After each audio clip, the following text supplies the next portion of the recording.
సింహాద్రప్పని దగ్గరికి వచ్చి జవహర్ రెడ్డి గారు వ్యక్తిగతంగా అడుగుతున్నా, చీఫ్ సెక్రటరీ హోదాలో కాదు, నా మీద వ్యక్తిగతంగా నాకే సూట్ వేస్తా అన్నారు. సింహాద్రప్పని గారి దగ్గరికి వచ్చి అసలు డాక్టర్ కెఎస్ జవహర్ రెడ్డి గారికి, చోడరాజు వెంకట సత్యకృష్ణరాజు గారికి,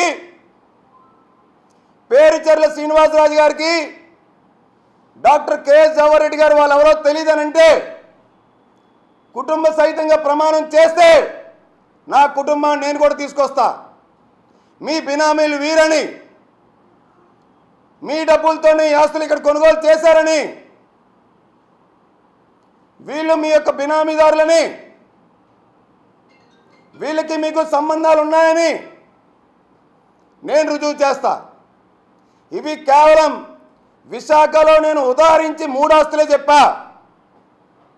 ఇంకా నేను వేరే ప్రాంతాలకు కానీ పక్కనటువంటి రాష్ట్రానికి కానీ లేదంటే గతంలో చెప్పినట్టు పద్మప్రియారెడ్డి గారి గురించి కానీ నేను ఎవ్వరి గురించి మాట్లాడలే.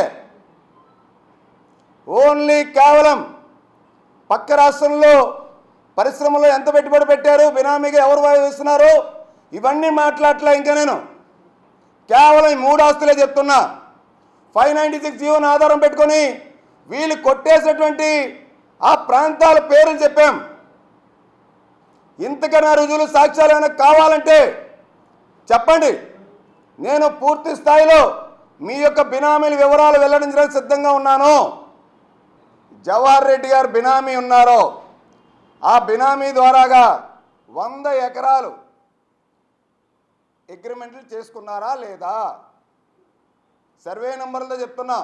ప్రాంతంలో ఇదే భూముల్ని మంత్రి మేరు నాగార్జున కూడా రైతుల దగ్గర నుంచి మళ్ళీ డ్యూయల్ అగ్రిమెంట్లు చేసుకుంటే ఇదే జవహర్ రెడ్డి గారు ముఠా సభ్యులు ఎవరైతే ఉన్నారో వాళ్ళు మేరు నాగార్జున గారు గొడవ పడిన మాట వాస్తవం కాదా? డీ పట్టా భూముల్ని ఫ్రీ హోల్డ్ సర్టిఫికేట్ గురించి వీళ్ళు గొడవలు ఆడుకున్న మాట వాస్తవం కాదా? ఇవన్నీ నేను మాట్లాడుతూ ఉంటే చీఫ్ సెక్రటరీ జవహర్ రెడ్డి గారు ఈసీ ఎన్కంబరెన్స్ సర్టిఫికేట్ యొక్క డీటెయిల్స్ రాకుండా, ఆ యొక్క డీటెయిల్స్ వెబ్సైట్ ఓపెన్ కాకుండా, వివరాలు తెలియకుండా ఉండేటట్టు ఆ వెబ్సైట్ని బ్లాక్ చేశారు. సర్టిఫైడ్ కాపీస్ రాకుండా ఉండేట్టు బ్లాక్ చేశారు. జవహర్ రెడ్డి గారు నిజంగా చిత్తశుద్ధి ఉంటే, నీతి నిజాయితీ ఉంటే, దమ్ముంటే నేను అడుగుతున్నా, మీరు రాష్ట్ర ప్రభుత్వ ఇన్కంబరెన్స్ సర్టిఫికేట్ వెబ్సైట్ని ఓపెన్ చేయండి. సర్టిఫైడ్ కాపీసు మీ సేవల్లోని సచివాలయాల్లోని ప్రజలు ప్రభుత్వం రుసుము కట్టి తీసుకునేటువంటి వెసులుబాటుని ఇవాళ మీరు ఓపెన్ చేయండి. మీరు చేసినటువంటి బినామీల భాగోతం మొత్తం మీరు ఓపెన్ చేసిన 48 గంటల్లో సాక్ష్యాధారాలతో ఇంకా విపులంగా నేను బయట పెడతాను. నేను నా మాటకి కట్టుబడి ఉన్నాను.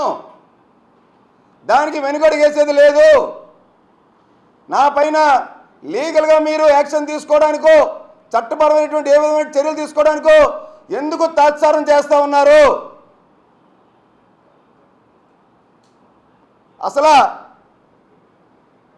జవహర్ రెడ్డి గారు విశాఖ నగరానికి ఈ డీ పట్టా భూములు జియో నంబర్ 596 ఒకటే కారణం కాదు. డాక్టర్ కెఎస్ జవహర్ రెడ్డి గారికి తూర్పుగోదావరి జిల్లా కలెక్టర్గా ఉన్నప్పటి నుంచి కూడా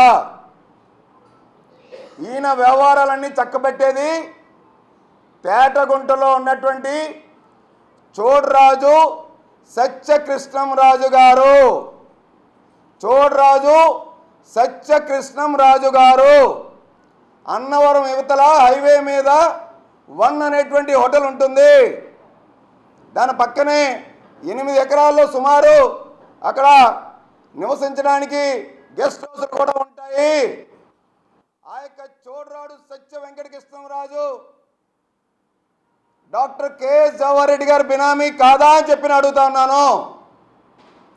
గత నెల 17వ తారీఖున ఆయన అనారోగ్యంతో చనిపోతే ఆగ మేఘాల మీద డాక్టర్ కెఎస్ జవారెడ్డి గారు ఆ యొక్క కార్యక్రమానికి అటెండ్ అయిన మాట వాస్తవం కాదా? హాజరైనప్పుడు ఆయన పెట్టినటువంటి బినామీ ఆస్తులు ఏవైతే ఉన్నాయో, పెట్టుబడులు ఏవైతే ఉన్నాయో వాటి కోసం వాళ్ళ కుటుంబ సభ్యుల మీద ఆరా తీసి ఒత్తిడి తీసుకొచ్చిన మాట వాస్తవం కాదా? ఇంకో బినామీ పేరు చెప్పబోతా ఉన్నాను. ఒకటి చోడరాజు సత్య కృష్ణం రాజు. ఆయన గత నెల 17వ తారీఖున చనిపోయారు. ఇక్కడ విశాఖ నగరంలో పేరిచెర్ల శ్రీనివాసరాజు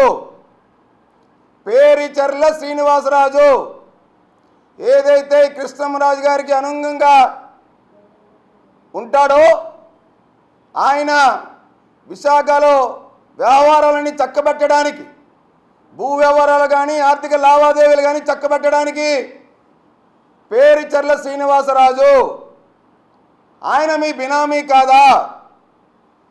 ఆయనకి డాక్టర్ కెఎస్ జవారెడ్డి గారి వ్యవహారాలకి సంబంధం లేదా? జవారెడ్డి గారు ఇప్పుడు చెప్తా, ఈ శ్రీనివాసరాజు గారే